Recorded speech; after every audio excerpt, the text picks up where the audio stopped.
One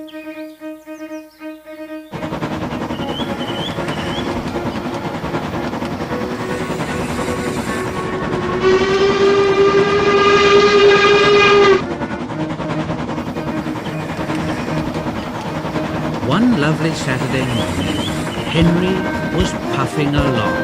The sun shone, the fields were green, the birds sang.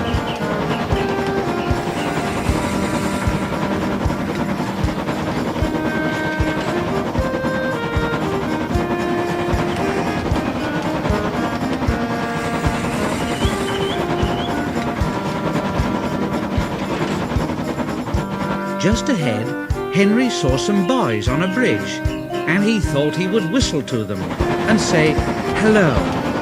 "Hello, boys! Hello! Hello, boys! Ooh! Ooh! Ooh! That hurt!" Yes, it did hurt, for the boys didn't wave back at Henry and say hello. No, they dropped stones on him instead. They were silly, stupid boys who thought it would be fun to drop stones down his funnel.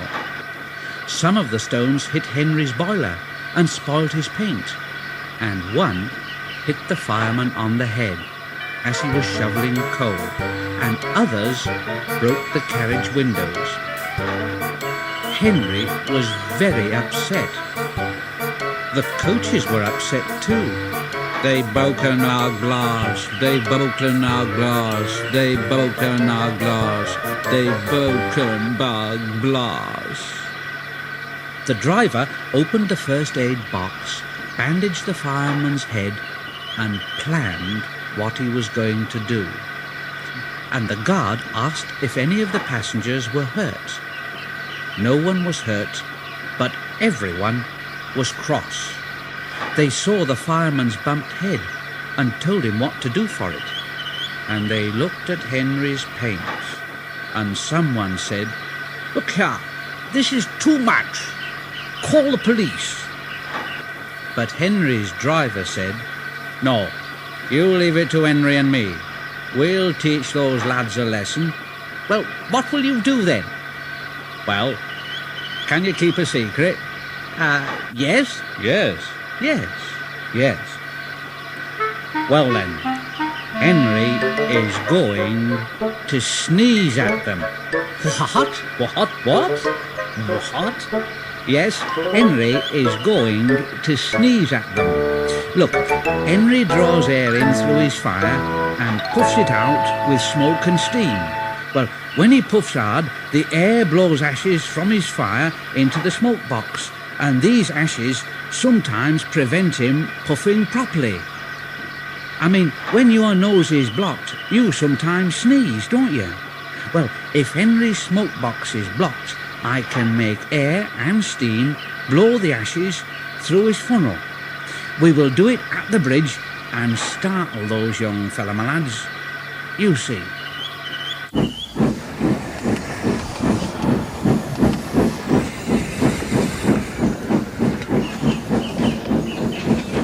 So Henry puffed onto the terminus where he had a rest.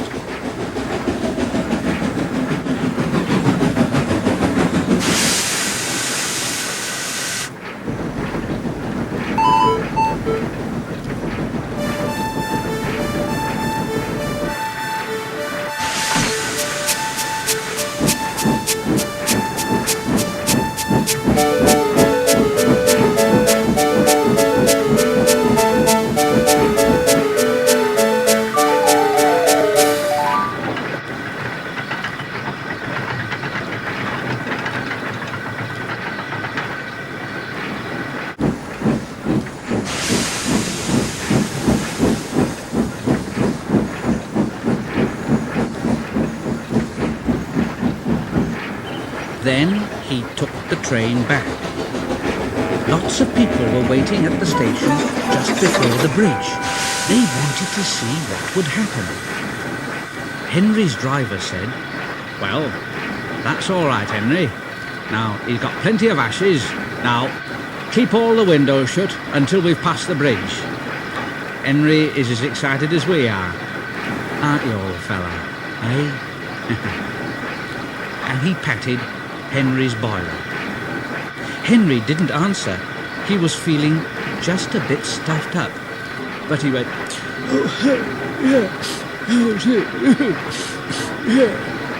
He was already feeling like sneezing.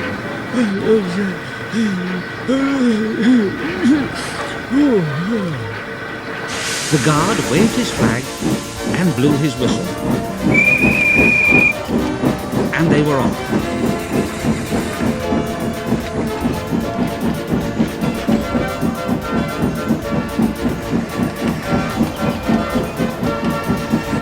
Soon, in the distance, they saw the bridge.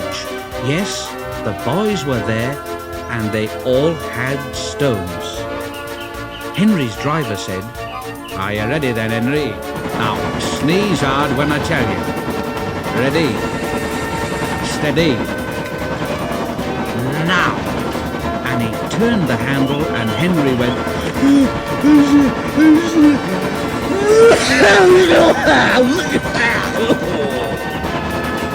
Smoke and steam and ashes spouted from his funnel.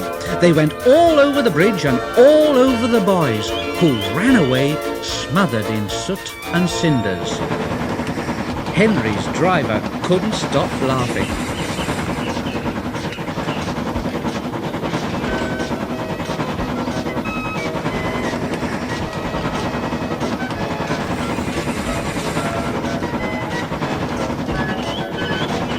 Henry has never again sneezed under a bridge. The Fat Controller doesn't like it. His smoke box is always cleaned in the yard while he's resting. He has now gone under more bridges than he can count. But from that day to this, there have been no more boys